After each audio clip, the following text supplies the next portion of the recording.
ആ genetic factor ചിലതെല്ലാം മഹാവശമുള്ള ഉദാഹരണം ക്രോമോസോമിൽ എന്തെങ്കിലും വശക്കേടായിട്ടുണ്ട്. എന്ന് വെച്ചാൽ the one gene which will make you sort of a male. അതിനകത്തൊരു ശകലം പ്രശ്നമുണ്ടെങ്കിൽ you become a very violent, very diabolic person. So you can't actually blame the person for the deviant behavior. ശരിക്കും പറയുകയാണെന്നുണ്ടെങ്കിൽ ചകഞ്ഞു നോക്കുകയാണെങ്കിൽ യെസ്, ഒരു നല്ല പങ്ക് yes വരും. ഞങ്ങളുടെ കാലത്ത് ചകഞ്ഞു നോക്കാൻ ഈ ജീനോം സ്റ്റഡീസ് ഒന്നും വന്നിട്ടില്ലായിരുന്നു, അതുകൊണ്ട് ചെയ്യാറില്ലായിരുന്നു. പക്ഷേ ഇഫ് യു ചെക്ക് യെസ്. ഈ നമ്മൾ സൈക്കോപാത്സ് അല്ലെങ്കിൽ ഡീവിയൻസ് എന്ന് പറയുന്ന ഡീവിയൻസ് അല്ലെങ്കിൽ സൈക്കോപാത്സ്, അതൊരു ന്യൂറോളജിക്കൽ ഡിസോർഡർ ആണോ?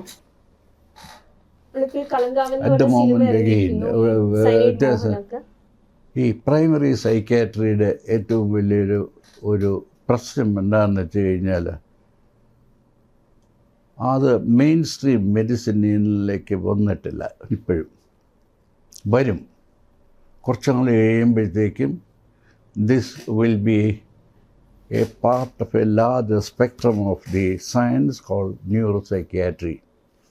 അവിടെ വരുമ്പോഴത്തേക്കും ഈ സാധനം ഒക്കെ അതിൻ്റെ ബയോളജിക്കൽ ബാക്ക്ഗ്രൗണ്ട് അറിയും. അത് B it schizophrenia, B it depression, B it ഇപ്പം തന്നെ അതിൽ ഞാൻ നേരത്തെ പറഞ്ഞു എനിക്ക് പിള്ളേരെക്കുറിച്ച് ഭയങ്കര അഭിമാനമാണ്. എൻ്റെ തൊഴിലിൻ്റെ പാർട്ടായിട്ട് ഞാൻ ഇന്ത്യക്ക് പുറത്ത് പോകാറുണ്ട്. പ്രത്യേകിച്ച് US ഒരു നല്ല പങ്ക് സൈക്യാട്രി പിള്ളേർ they are now doing hard core neurology research. ചെറുതുപോലെ ഡോപ്പമിൻ ഏഞ്ചൽസ് കോക്ടെയിൽ എന്ന് പറഞ്ഞു, പക്ഷെ ഡോപ്പമിൻ്റെ ഇൻക്രീസും വലിയ പ്രശ്നം ഉണ്ടാക്കാറുണ്ട്. Yes, you said it right. It can make you crazy. Totally crazy.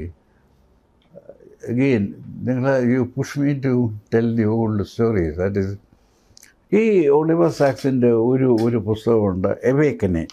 അവിടെ തൊട്ടാണ് ഞങ്ങളുടെ ഞാൻ അയാളുടെ പുസ്തകം വായിച്ചാണ് തുടങ്ങിയത്. എന്നെക്കാളും വേ ഇയാളുടെ കണ്ടംപററി ആയിട്ട് പഠിച്ചു എന്ന് പറഞ്ഞ സംഗതി ശരിയാണ്. പക്ഷേ is older than me by about 9 years. UK അയാളുടെ പ്രാണനം കൊണ്ട് ഓടി അയാൾ തിരിച്ച് UK വരേണ്ട ഒരു കാര്യം വന്നു. ആ സമയത്താണ് ഒരുമിച്ചുണ്ടായിരുന്നത്. ഞാൻ പറഞ്ഞു വന്നു ഈ ഡോപ്പമിൻ ഞങ്ങളുടെ ഏറ്റവും വലിയ ഭാഗ്യങ്ങളിലൊന്ന്. The first designed drug in the entire world of medicine is dopamine. Designed drug, ഒരു സൂക്കേടിന് വേണ്ടി പ്രത്യേകിച്ച് ഉണ്ടാക്കിയ മരുന്ന് ഡോപ്പമിനാണ് ആദ്യം. ഇത് ടെസ്റ്റ് ചെയ്തത് അന്ന് ഇന്ത്യയിൽ ഒരൊറ്റ സെൻറ്ററിലെ ടെസ്റ്റ് ചെയ്യാൻ ഇത് കൊടുത്തുള്ളൂ, ഓർഡർ കൊടുത്തുള്ളൂ. That is all institute of medical sciences and I was the registrar in charge of that particular thing. അതിൽ ചോദിക്കും ഈ ഡോപ്പമിൻ അന്ന് മില്ലിഗ്രാം അല്ല ഗ്രാം കണക്കിന് കൊടുക്കണം. 4 to 7 grams. ഈ ചാവാൻ കിടക്കുന്ന തളർന്ന് കിടക്കുന്ന ആൾക്കാർ ഇടി വിഴിഞ്ഞതുപോലെ ചാടി എണീക്കുന്ന ഒരു സാധനം വരുന്നു ഈ ഡോപ്പമിൻ കഴിച്ചാൽ. Those of you are interested in seeing films, ഈ ഒളിവർ സാക്സിൻ്റെ എവേക്കനിങ് ഈസ് അവൈലബിൾ ഫിലിം. അതിനകത്ത് കണ്ടിട്ടുണ്ടോ? ഇത് അങ്ങനെയാണ് അത് പറഞ്ഞ സത്യം. ഞങ്ങൾ ഇത് കൊടുത്തു കഴിഞ്ഞ് അയാൾ കിടക്കുന്ന വടി ചത്ത പോലെ കിടക്കുന്ന ആൾക്കാരെ എണീച്ച് നടക്കുകയും ഡാൻസ് ഒക്കെ ചെയ്യുന്ന ഒരു സ്റ്റേജ് എത്തും. പക്ഷേ ഒരു 2-3 ഗ്രാം കഴിയുമ്പോൾ ഇവർ തൊഴുത് വന്ന് ഇനി തരരുത്, ഇനി താങ്ങാൻ വയ്യ. എന്താണെന്ന് വെച്ച് കഴിഞ്ഞാൽ they start vomiting, they start all sorts of things. Second one, ഇതിൻ്റെ ഡോസ് ശകലം കൂടുമ്പോൾ they go crazy. ഈ ഡോപ്പമിന് 3 പാത്വേയുണ്ട്. ഒന്ന് ഈ നൈഗ്രോ നിയോസ്ട്രാറ്റൽ പാത്വേ എന്നുള്ളതാണ് ഈ പാർക്കിൻസോണിസത്തിന് ഉള്ള പാത്വേ. പക്ഷേ ഇത് ബ്രെയിനിൻ്റെ മുന്നേ കൂടെ പോകുന്ന മീസോലിംബിക് പാത്വേ ഉണ്ട്. അതിലൊരു ലേശം കൂടിക്കഴിഞ്ഞാൽ ദേ ഗോ അട്ടർലി ക്രേസി. ഇതൊക്കെ നല്ലൊരു വാക്കുണ്ട്, അസിധാര എന്ന് കേട്ടിട്ടുണ്ടോ? Races edge. സോമസെറ്റ് മോഹൻ ഒരാളെ കേട്ടിട്ടുണ്ടോ? റൈറ്റർ. അയാളൊരു 1ാം കട പുസ്തകമാണ് ഓൺ റേസസ് എഡ്ജ്. എഴുതിയത് തിരുവനന്തപുരത്ത് നിന്നറിയാമോ സോമസെറ്റ് മോഹൻ ആ പുസ്തകം എഴുതിയത്? ഇല്ല, ന്യൂസ് ടി വി. ഓക്കെ, നിങ്ങൾ കഥ കാച്ചുന്നില്ലേ? കാച്ചിക്കോ, ഇത് പറഞ്ഞുതരാം. Somerset Maugham did come to Kerala to see his guru who was in Thiruvananthapuram. He was a police officer, retired from service, and changed his name to some Atmananda Guru or something like that. അങ്ങൊരു വരുന്ന അയാളാണ് ഉപനിഷത്തിലെ ഒരു വാക്ക് അസിധാര എന്നുള്ള വാക്ക് ഇംഗ്ലീഷിലോട്ടേക്ക് races edge. അപ്പോൾ ഉപനിഷത്തിൽ ഇത് പറയുന്നത്, കുഞ്ഞേ, ഇതിലേക്ക് നീ നടന്നു കയറുന്ന വഴി അസിധാരയിൽ കൂടെ നടക്കുന്ന പോലെയാണ്. അതായത് എഡ്ജ് ഓഫ് എ സോഡ്, നല്ല മൂർച്ചയുള്ള വാളിൻ്റെ പുറത്തൂടെ നടക്കുന്ന അസിധാര. നല്ല സർ, രണ്ടാമത്തെ സംശയം ചോദിക്കട്ടെ. എല്ലാ ന്യൂറോളജിസ്റ്റും ചരിത്രകാലം മുതലേ നമ്മൾ ആലോചിക്കുന്ന ഒരു കാര്യമാണ്, ഈ മനസ്സെന്ന് പറയുന്ന സംഭവം എവിടെയായിരിക്കുന്നത്? Is it inside the brain? I wish I know. അങ്ങനെ ഒരു സംഭവം ഉണ്ടോ? സംഭവം ഉണ്ട് എന്നുള്ളത് ആർക്കും ഇല്ല. ദ തിങ് ഈസ്, അഗെയിൻ ഒരു കഥ കൂടെ പറഞ്ഞുതരാം. You push me to tell the story, that is the problem. Anyway,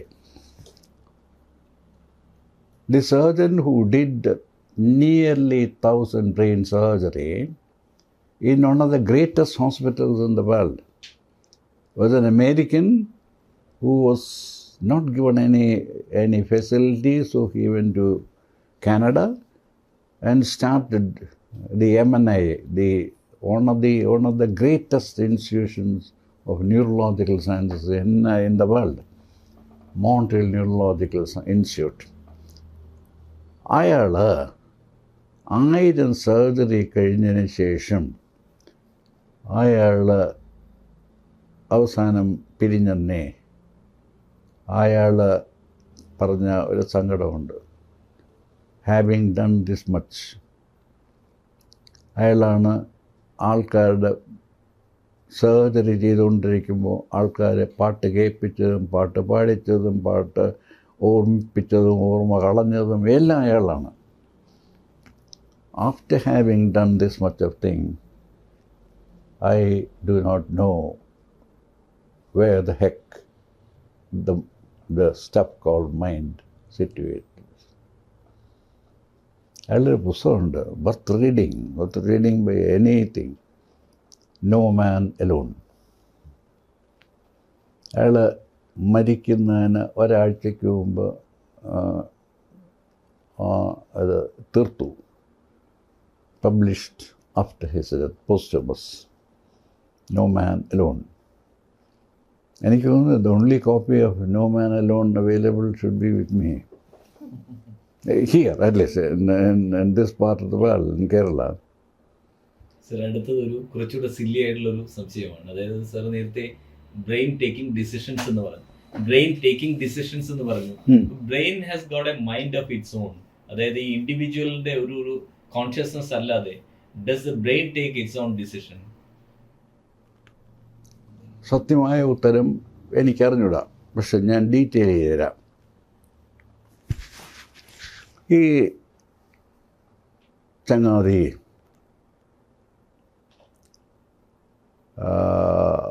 പെൻഫീൽഡ് എന്നാണ് അയാളുടെ പേര്. അയാൾ കൊണ്ടുവന്നൊരു തിയറി, ഇയാൾ മുമ്പ് ചോദിച്ച ഒരു ചോദ്യത്തിൻ്റെ എന്തുകൊണ്ട് കാണുന്നു എന്ന്. മുമ്പ് വിചാരിച്ചിരുന്നത് ഈ കണ്ടതെല്ലാം ഓക്സിപിറ്റൽ ലോബിലെ V1 ഏരിയയിൽ ചെന്ന് അത് ഏതാണ്ട് ഒരു സ്ക്രീൻ പോലെയായി അതിലെ ചിത്രങ്ങളുണ്ടായി അടുത്ത ചോദ്യം, ആ ചിത്രങ്ങളുണ്ടായാൽ പോലല്ലോ ആരെങ്കിലും കാണണ്ടേ? അതിന് ഈ ചങ്ങാതി പെൻഫീൽഡ് പറഞ്ഞൊരു സാധനം, ഹോമങ്കുലസ് എന്നൊരു സാധനം, നമ്മുടെ ഉള്ളിൽ ഒരു കൊച്ചു മനുഷ്യൻ. കോൺസെപ്റ്റ് അഗെയിൻ നിങ്ങളുടെ വൈദ്യം തന്നെ, അന്തർയാമി അകത്ത്. ഇത് കൊണ്ടേ പറഞ്ഞു വെച്ചാണ് ഇപ്പോഴും ഇയാൾ പറഞ്ഞെങ്കിലും, അങ്ങനെ ഒരു അന്തർയാമിയൊന്നും ഞങ്ങൾ കണ്ടിട്ടില്ല. ഒരുപാട് ഡിസെക്ട് ചെയ്ത് നോക്കിയിട്ടും ഇത് കാണുന്ന ഒന്നാണ് wipe. But the thing is, brain of its on mind എന്ന് വെച്ച് കഴിഞ്ഞാൽ മൈൻഡ് തന്നെയാണ് നമ്മെക്കൊണ്ട് ചെയ്യിപ്പിക്കുന്നത്. നമ്മുടെ മുന്നറിവ്, നമ്മുടെ ഡിസിഷൻ മേക്കിംഗ് കപ്പാസിറ്റി രണ്ടും കൂടി ചേർന്ന ഒരു പരിപാടി. അഗെയിൻ എൻ്റെ ലക്കുണ്ട് ഈ സ്റ്റഡീസ് ഒരുപാട് ചെയ്തത് യേൽ യൂണിവേഴ്സിറ്റിയിൽ ഒരു ശ്രീമതി ഉണ്ടായിരുന്നു, പെട്രീഷ്യ എന്നാണ് അവരുടെ പേര്, മുഴുവൻ പേര് പെട്രീഷ്യ ഗോൾഡ്മാൻ റാക്കിക് എന്നാണ്. This lady died of a car accident at the age of 60 or so, just in front of the Yale University. അവർ ഫുൾട്ടൺ എന്നൊരാളുടെ റിസർച്ചുകൾ കണ്ടിന്യൂ ചെയ്യായിരുന്നു. അവർ പറഞ്ഞു വെച്ച പലതും ഇന്നും അങ്ങോട്ട് പ്രൂവ് ചെയ്യാൻ ശകലം പാടാൻ. ഇവർ പറഞ്ഞത്, അവർ പറഞ്ഞ ഒരു വഷളായൊരു സാധനം, ഇടയ്ക്കത് പറയാതിരുന്ന എനിക്കൊരു സുഖമില്ല, അതുകൊണ്ട് പറയുന്നു. നമ്മൾ ഈ പ്രസൻറ്റ് എന്ന് പറയുന്ന സാധനം, വർത്തമാനം, ഈ second, according to Patricia, according to neurophysiology, it is past. കാര്യം, എൻ്റെ വായിൽ നിന്ന് ഒരു വാക്കങ്ങോട്ട് വീണ് കഴിഞ്ഞാൽ നിങ്ങളുടെ സെൻസറി ഇമ്പൾസസ് ഇത് അപ്ലോഡ് ചെയ്ത് അത് ഇൻഫർമേഷനായിട്ട് നിങ്ങൾക്ക് തരുന്നതിനുള്ള താമസം ഒരു 200-300 മില്ലി സെക്കൻഡാണ്. അതായത് നിങ്ങൾ കേട്ടത് ഫാസ്റ്റാണ്,